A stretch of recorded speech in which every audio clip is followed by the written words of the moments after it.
That's Keogan. So, Minister, welcome into the House this morning. This commencement I'm raising this morning is of significant interest to the taxpayer, the students, the parents, the teachers and the local communities concerning the planning permission delays in relation to the new Educate Together secondary school in Mill Road, Cope in Drogheda.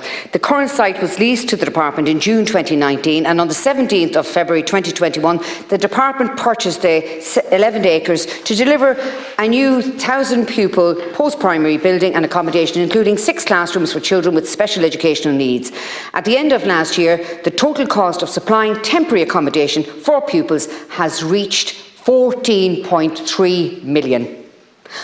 On questioning last week by Dáil deputies, the Minister claimed that the Department of Education is awaiting a letter of consent from the adjacent landowner. I want to point out at this stage that the adjacent landowner happens to be the landowner whom the Department bought the site from.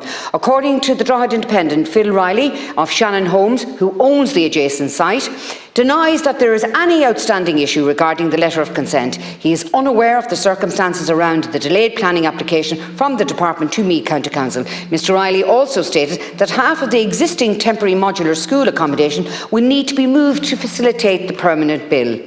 I also note from the Minister's response to Deputy Nash last week that the Department have no plans to install additional modular accommodation for the 2024-2025 academic year. 120 children have already enrolled for this academic year. Where are these children to go? So, Minister, today is about the planning permission. I spoke to Meath County Council last week and they tell me that some engagement has begun with your department. If planning is launched now, it will take 3 years to build a school. How can we leave 600 children in prefabs surrounded by acres of empty fields without any playing pitches for the next 3 years? The mental and physical health of these children is completely being disregarded. Having already spent 14 million, surely the Department can ensure that a playing pitch is provided. Can you please give this school and its students some hope? When will the planning permission be lodged with the Council to progress this much needed education facility? Very much, Senator, and you're way tight on time, but can I remind all senators that we can't identify persons irrespective of published in situation. The newspapers. We can't. It's just the rules. I'm sorry. All right, Minister, okay. Before Minister reply. Thanks very much, Keogan.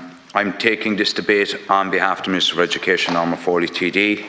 I want to thank Senator Keogan for raising this matter, as it does allow me the opportunity to provide an update to the House on the current position in relation to the provision of a new school building for Drogheda Educate Together Secondary School, ETSS.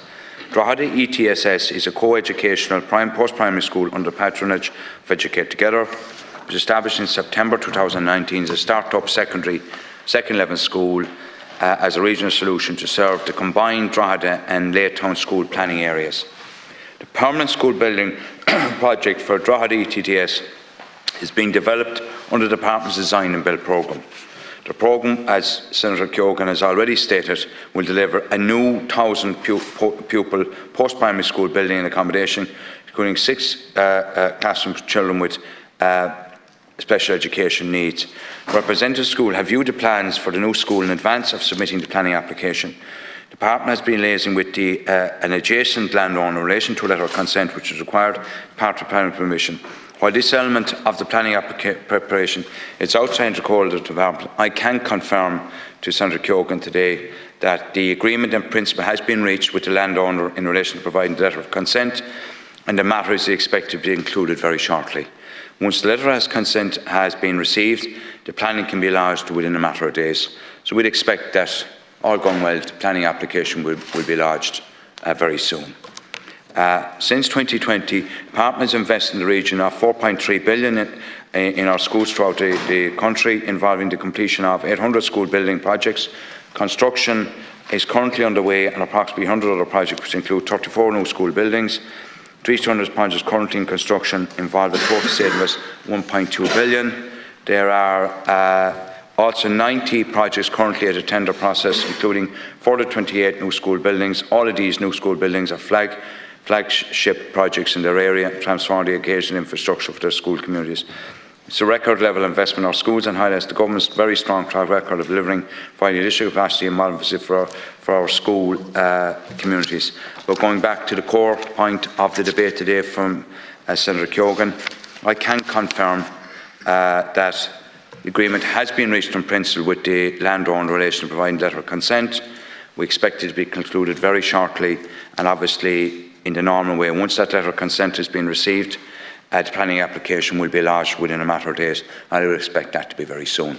And obviously that understand for both the pupils in the school, in Drogheda Educate Together Secondary School, their principal, the teachers and their parents. Hopefully this is welcome news. I'll give you a minute to reply, Senator Keogan. Thank you very much, Minister. I honestly do welcome that letter of consent that the Department, I believe, has received in the last couple of days, and I also welcome the fact that they have been in negotiations with Meath County Councils, and that planning application should be made within a matter of weeks, and I will be keeping an very close eye on that. But nevertheless, we have 600 students at this moment in time on that site, with another 120 students that are going to go into that site in September of this year. The government have already stated that they will not provide any more temporary accommodation on that site, so where are those children to go? That is obviously a different matter, and I will have to raise another commencement matter on that particular issue.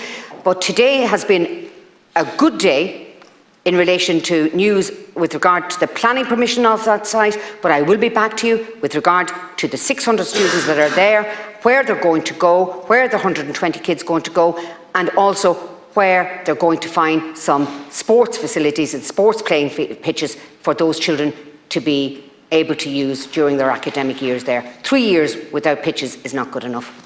Thank you very much, Senator Keogan. Now, the Minister, you have 1 minute to reply. Thanks very much, Senator Keogan, and I want to thank you for raising this important matter. The Department will continue to keep the patron in the school updated as the project progresses, and you obviously made reference to the interim accommodation, and the Department will continue to keep contact with the patron of the school in relation to the interim accommodation pending delivery of a permanent project for the school. I've no doubt it's a matter you will take up directly with the Minister for Education yourself, Norma Foley. I will draw it to her attention again, but there is obviously ongoing communication between the Department and the patron and the school itself on both the planning application and the interim accommodation as well, and I wish the school well. Thank you, Minister.